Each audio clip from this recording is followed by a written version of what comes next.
एक माणूस रोज सकाळी आपल्या बागेत फिरायला जायचा. एक दिवस काय झालं, त्याच्या नजरेला एक फांदीवर लटकलेला एक कोश दिसला, म्हणजे कोकून. तो थांबला. त्याने पाहिलं की त्या कोशामध्ये एक छोटंसं फुलपाखरू बाहेर पडण्याचा प्रयत्न करत होतं. ते खूप धडपड करत होतं. कधी पुढे यायचं, कधी मागे जायचं. प्रयत्न करत राहिला.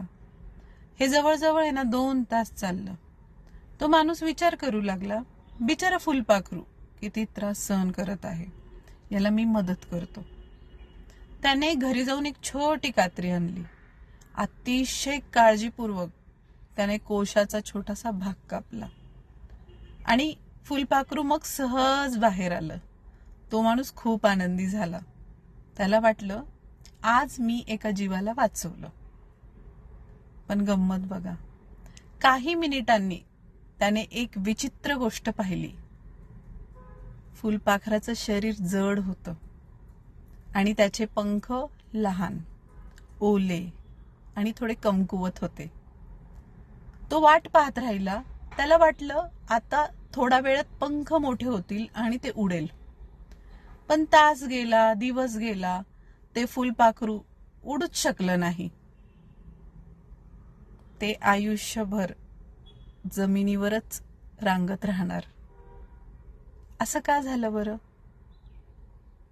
निसर्गाने त्या कोशातून बाहेर पडण्याचा संघर्ष एका कारणासाठी दिला होता.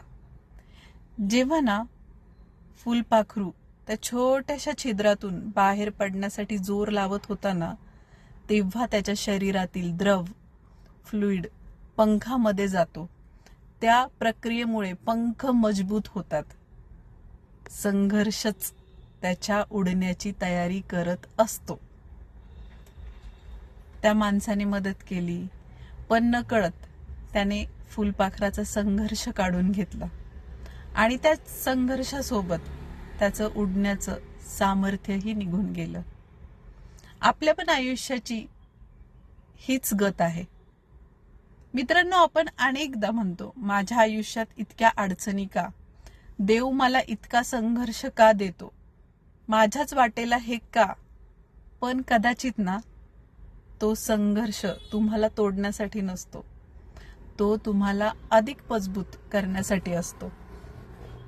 जर प्रत्येक समस्या कोणी येऊन सोडवली, जर प्रत्येक वेळी कोणी आपल्याला वाचवलं, तर आपण कधीच मजबूत होणार नाही. धैर्य, आत्मविश्वास, सहनशक्ती हे ना सगळं संघर्षातूनच तयार होतं. आता यातून काय शिकायचं आपण?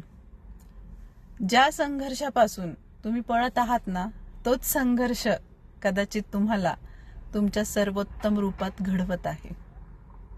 देव अडचणी पाठवून आपल्याला शिक्षा करत नाही, तो आपल्याला उंच उडवण्यासाठी तयार करत असतो. फुलपाखरालाही उडण्याचा संघर्ष करावाच लागतो.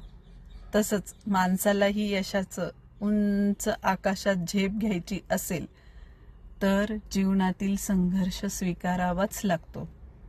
कारण संघर्षाशिवाय शक्ती निर्माण होतच नाही.